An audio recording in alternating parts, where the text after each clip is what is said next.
السلام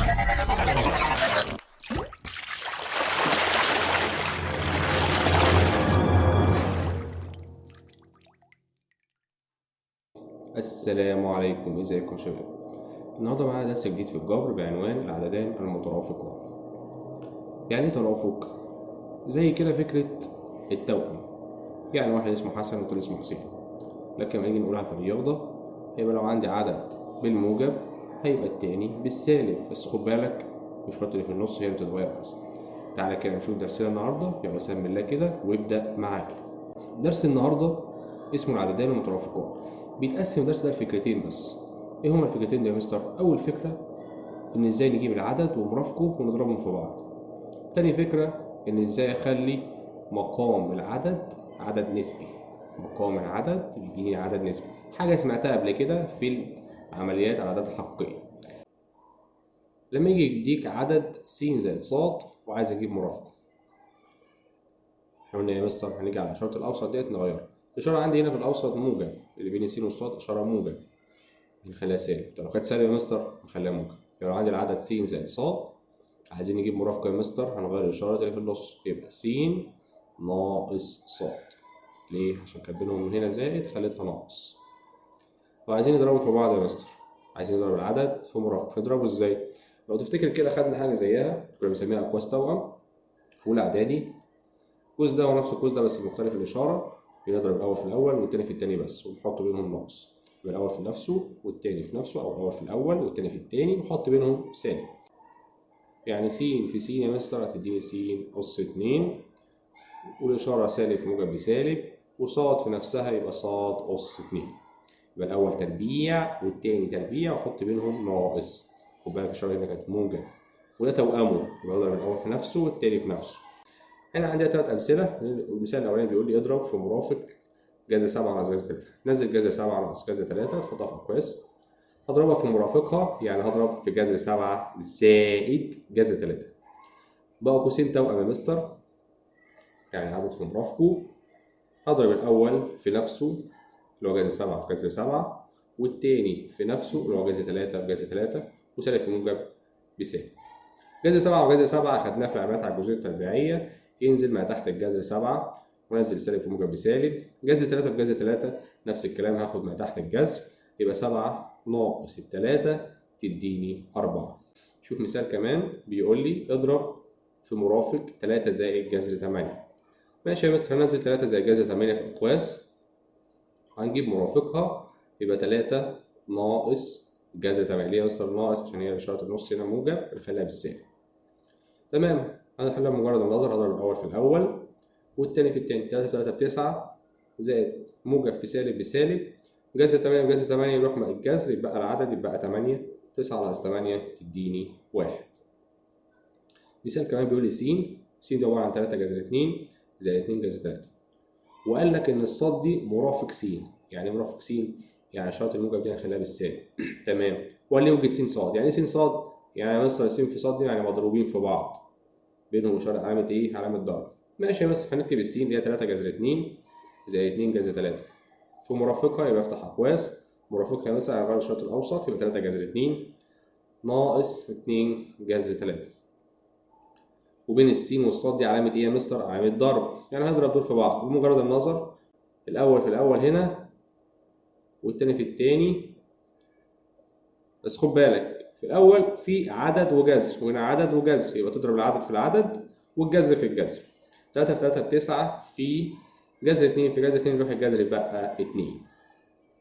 نفس الكلام هنعمله 2 جذر 3 في 2 جذر 3 موجب في سالب بسالب طبعا. 2 في 2 تديني 4، وجذر 3 في جذر 3 يروح الجذر تنزل ل 3. بعد كده اجيب الناتج 2 في 9 ب 18، لسه ما خلصتش. اضرب الاول بعد كده نطرح. 18 ناقص 3 في 4 ب 12، 18 ناقص 12 يطلع لي الناتج 6. وبكده يكون خلصنا اول فكره ازاي اضرب عدد في مرافقه. الفكره الثانيه هنكملها بامثله ازاي نحط المقام نخليه عدد نسبي. يلا كمل معايا. بيقول لي اجعل المقام عددا نسبيا، ومدينا اول مثال بيقول لي 5 على الجذر التربيعي 7 زائد الجذر التربيعي 2. عايزين احنا نخلص من المقام ده نخليه عدد نسبي. خليه عدد نسبي يا مستر، يعني لسه قدامنا عشان اخلص منه اضرب في مرافقه. يعني العدد ده لو ضربته في مرافقه هيديني عدد نسبي. صح. يبقى الفكره كلها احنا عايزين نخلص من اللي في المقام ده نخليه نسبي، يبقى اضرب في مرافقه. بس انت ضربت تحت يبقى لازم تضرب فوق، يبقى اضرب فوق وتحت في مرافق المقام، اضرب فوق وتحت في مرافق المقام. يبقى جذر 7 ومرافقه نحط بالسالب يبقى ناقص جذر 2، واضرب فوق زيها عشان كأني ما حصلش حاجه في المساله، عشان اي حاجه على نفسها تديني 1، يبقى كده المساله ما اتغيرتش. يبقى جذر 7 ناقص جذر 2. كده اقدر احل المساله عادي جدا. وافتكر معايا لما خدناها في العمليات على الاعداد الحقيقيه، لما يكون عندي 3 على جذر 3 كنا بنعمل ايه؟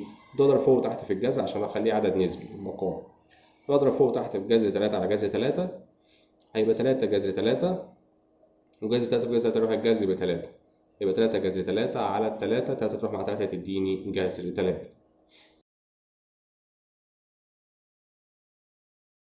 نفس الكلام يا مستر هنعمله في المسألة اللي احنا قلناها دي الأولى. هضرب البسط في البسط والمقام في المقام. بس خد بالك، شايف العدد في البسط ده ما تضربوش، سيبه، هقول لك ليه في الآخر. يعني الخمسة دي هنضربها في جذر 7 ناقص جذر 2، بس هكتبها من غير ما أضرب دي في دي، يبقى هحطهم بينهم أقواس، هفصل بينهم بأقواس، يبقى 5 وهفتح أقواس جذر التربيعي السبعة ناقص جذر 2. هقول لك ليه في الآخر، تعالى كمل معايا. اضرب بقى اللي تحت ده، اللي تحت ده يا مستر عدد في مرافقه، يعني الأول في الأول والتاني في التاني بمجرد النظر. جذر 7 جذر 7 تديني 7 وموجب في سالب بسالب، جذر 2 في 2 تديني 2. دلوقتي هنا 7 ناقص 2 تديني 5. شفت بقى ليه سبتها؟ عشان اللي فوق زيها. يبقى اوعى تضرب الرقم اللي بيجيلك فوق ده، سيبه عشان كده في الآخر هنطيره. أختصر الخمسة مع الخمسة هيديني فرق 1، يبقى هينزل لي اللي فوق اللي هو في الأقواس ده زي ما هو، يبقى جذر 7 ناقص جذر 2. مثال كمان بيقول لي 2 على الجذر التربيعي من 5 ناقص الجذر التربيعي ل3. مصر عايزين نخلي المقام عدد نسبي، يعني أضرب في مرافقه عشان نخلص من الجذور بتاعته. أضرب في مرافقه بسط ومقام عشان المسألة ما تتغيرش. يبقى جذر 5 ناقص خليها زائد، يبقى الجذر التربيعي ل3، الجذر التربيعي ل5 زائد الجذر التربيعي ل3. اللي فوق مش هنضربهم، هنسيبهم زي ما هم، نفصل بينهم بأقواس. هيبقى 2 وافتح أقواس الجذر التربيعي 5 زائد الجذر التربيعي ل3. اللي تحت عدده في مرافقه يا مستر، يعني هضرب في الأول والتاني في التاني بس بمجرد النصب. جذر 5 في جذر 5 وجذر 3 في جذر 3، جذر 5 في جذر 5 يروح الجذر ويتبقى 5، وسالب في موجب بسالب، و3 جذر 3 في جذر 3 تديني 3، 5 ناقص 3 تديني كام؟ تديني يا مستر 2. هتروح مع اللي في البسط، 2 هتروح مع ال2، يبقى الناتج النهائي هننزل الأقواس زي ما هي. يبقى الإجابة الجذر التربيعي ل5 زائد الجذر التربيعي ل3. نشوف مثال كمان بيقول لي معكوس الضرب للعدد جذر 3 زائد جذر 2. معكوس ضرب يا مستر يعني هنعمل ايه في العدد؟ نشقلبه. طب مستر ده مش تحتيه حاجة، لا تحتيه 1 يا حبيبي، يبقى ده تحتيه 1 نشقلبه، يعني نخلي البسط مقام مقام بسط. يبقى 1 على الجذر التربيعي ل3 زائد الجذر التربيعي ل2. ايه ده يا مستر؟ ده بقى تحت عدد غير نسبي. ايوه لازم نحطه في ابسط صوره ونخلي المقام عدد نسبي. اضرب فوق وتحت في مرافق المقام، اضرب فوق وتحت في مرافق اللي تحت. ففي جذر التربيعي ل3 ومرافقه جذر التربيعي ل2 وبينهم ناقص فوق جذر التربيعي ل3 ناقص جذر التربيعي ل2. اللي فوق بنضربهم بس زي ما هما يا مستر. طب هو 1 مش هيفرق حاجه، الواحد مش هنكتبه خلاص، هيبقى جذر التربيعي ل3 ناقص الجذر التربيعي ل2. طب وتحت عدد في مرافقه، يعني اضرب الاول في الاول والتاني في التاني وبينهم ناقص. طب لسه الجذر التربيعي في جذر التربيعي ل3 تديني 3 ناقص الجذر التربيعي ل2، الجذر التربيعي ل2 تديني 2، و3 ناقص 2 1 ما نكتبهاش. يبقى الجذر التربيعي ل3 ناقص الجذر التربيعي ل2. وبكده يكون خلصنا الفكرة التانية بتاع الدرس النهاردة، إن إزاي أخلي المقام عدد نسبي. عايزك بقى تثبت الفيديو وتحل الأمثلة الموجودة عندك على الشاشة، وأول ما تكمل الفيديو هتلاقي الإجابة النموذجية ليها. كان معكم مستر حلمي صالح الوكيل، وشكرا.